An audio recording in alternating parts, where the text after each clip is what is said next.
ready with your fucking communist bullshit. Where to now? Where you going? Where to now?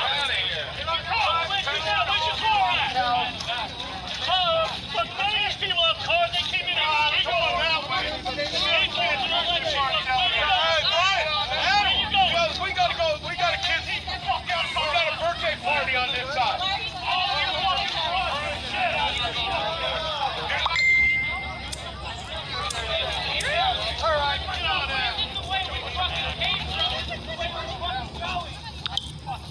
So we are currently marching the Antifa commie bastards out of the neighborhood because nobody wants Antifa in the neighborhood.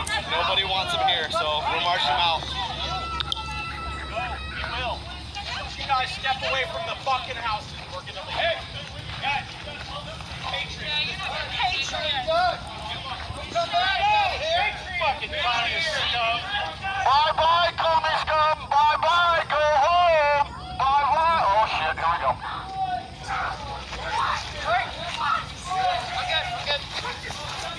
Antifa about to get tangled. Oh, my. You guys came to the wrong city, boys and girls.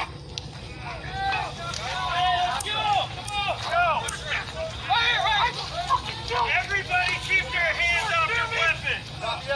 Keep punching each other in the face. Just don't shoot anybody. There you go. Oh. Oh, so, oh. There you go. There you go. Hey, grab the knife. Grab the knife. Commie grabbing a knife. Commie grabbing a knife.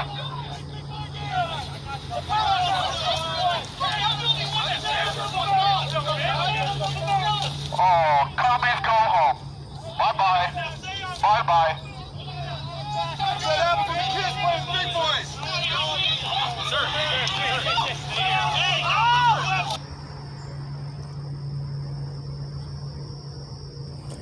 Okay, so this is a great story. Made my morning pretty good. So I found this story in Law Enforcement Today. And it says, watch disabled veteran attacked by Antifa in residential neighborhood. Trump supporters to the rescue. So in Fort Collins, Colorado, by this point in time, after over 2 months of continuous mindless riots going on in cities across the nation, especially in Portland, Oregon, there are many people who have been hoping that at some point in time, regular Americans would stand up to the mostly middle-class, spoiled communists that we call Antifa, and kick their asses.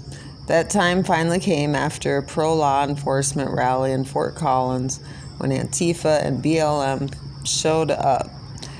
When they made the mistake of assaulting a veteran in a wheelchair, the beatdown was on. And,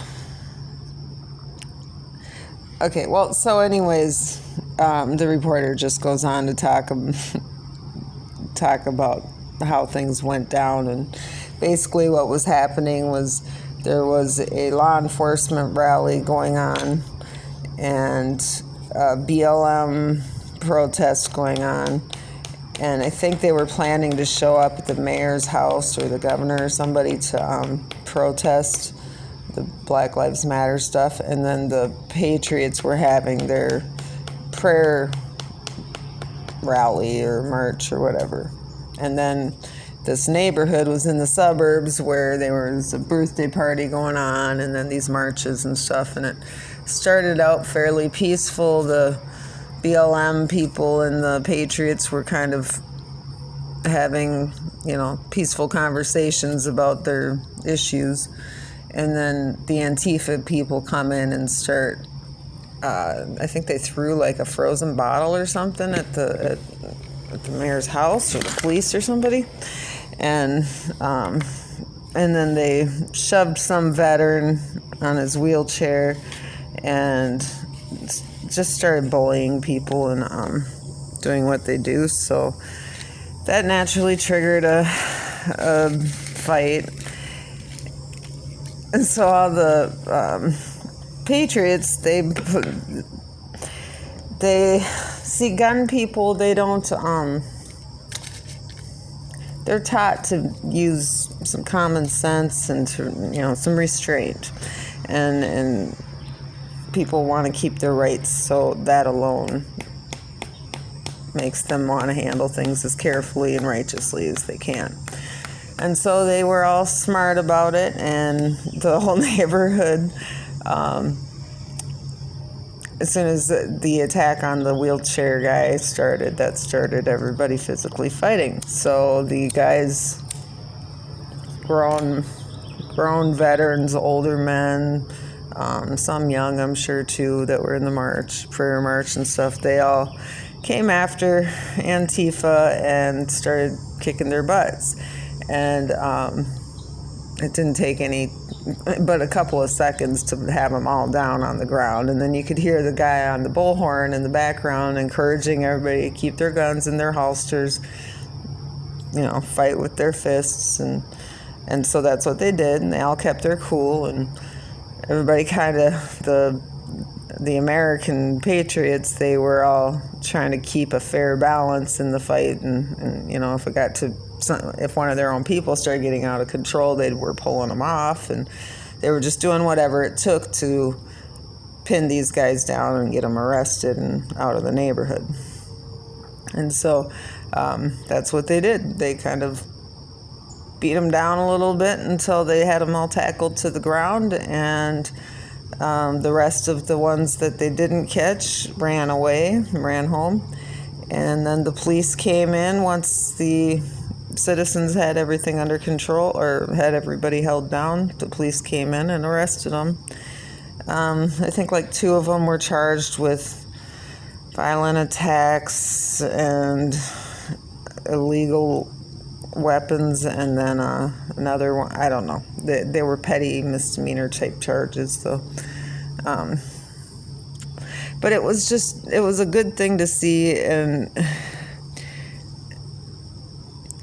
I don't know, I love that mentality, that ability to restrain yourself, let people protest and have their fits and do what they do. Keep your patience, grit your teeth, and wait for it to pass. But there's got to be a point where we have to start fighting back, because if people aren't going to chill out and go home, and they're just going to keep having temper tantrums all over the country and destroying the economy, that's just a problem.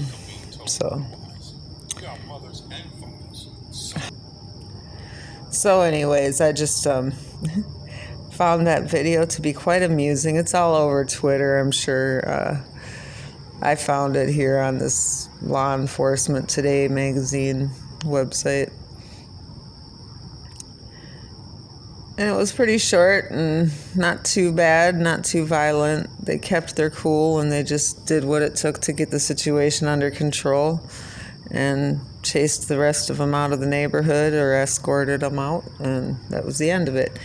I just hope that other neighborhoods, because they're trying to squeeze their way into the suburbs, and so far, and the country type areas, but so far they haven't been very successful at that. But at some point, they're going to come back even harder with more effective weapons in order to try to catch people off guard or something stupid. So I hope the communities, during your lockdown, it's a good time to get to know your neighbors and have some kind of mutual understanding of how you're all going to handle things when these people come into your neighborhood.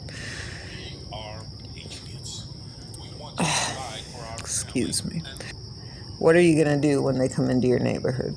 Are you going to just sit back and let them walk through your neighborhood and loot and destroy everything the way they do in Chicago and Portland and Seattle?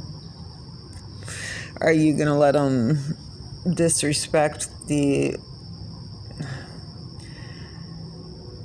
it's your neighborhood. You pay taxes. You have the right to be defended by the police and the politicians that are in charge of those communities. And if they can't do it, it is up to us to do it ourselves, which is why they want to take our weapons. This is just that much more of an example why it's crucial that we cannot lose our Second Amendment rights, or any of our constitutional rights should not be up for compromise. They should be built upon, added to, improved, but not taken away. And they want to do that because they have, this is more like their practice rounds. This is more like a warm-up. They're testing out what they can get away with. And I'm sure they'll go back and re-strategize and figure out how to go into the communities that they are having a hard time with in a more effective way. So we need to be a step ahead of them, or 2 steps ahead of them all the time, and start talking to our neighbors and coming up with strategies that we all agree on in order to counter anybody who tries to start anything in our areas. So I don't know.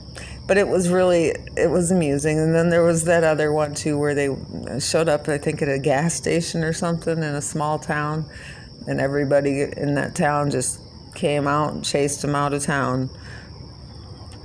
I think that's wonderful, so it was pretty amusing to watch, and it should be that simple. There's no reason why it should be that difficult for the police to get it under control unless they're being restrained from doing so, which seems to be the case. Either that, or the police themselves are too corrupt to step in and fight back. I just don't get what's going on with that. But Antifa is like foot soldiers for communist countries who are trying to force their will onto countries like us. So I don't know. I've known kids who were Antifa or anarchist type minded people, and I don't think they see it that way. They think that they're fighting against big government, and they think that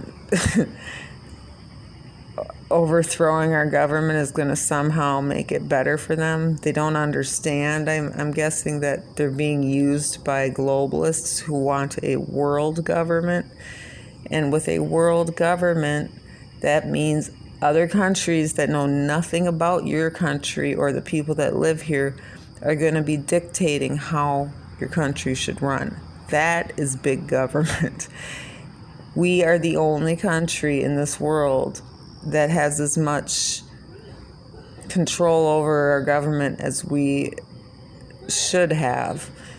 We just don't use it the way that we should, because they brainwash the part of the communist strategies and Nazi strategies was to brainwash the youth. That's why they always show concern for the kids, and always trying to manipulate the school system and the funding and all that, is because they're shaping and molding their brains to make the kids go along with the way they want to do things in the future. So they're not being educated on what this country is really about, what it should actually stand for, and how important our constitutional rights are and things like that. They're doing all kinds of manipulated, twisted games. And so you end up with a bunch of kids who didn't get spanked because their parents weren't allowed to discipline them in school or when they were children. So now you got a bunch of adults running around having temper tantrums with no ability to cope with life's everyday problems. And this is what you get, and they think it's going to somehow get better by having some kind of socialist communist style government, but really all the things that they are supposedly fighting against are the things that are the communists. They think they're fighting against communists and fascism and all that. They are the fascists. They are foot soldiers for the communists, and they are so foolish. I don't know. I don't want to be too mean, but they don't know what they're doing. And maybe some of them do. Maybe some actually want that kind of government, and they're sincere in their fight, and everybody's entitled to their ideologies, but they need to take it to a different country, because we're not going to be We didn't agree to communism. We're not going to vote for things like that. We're not going to put up with it.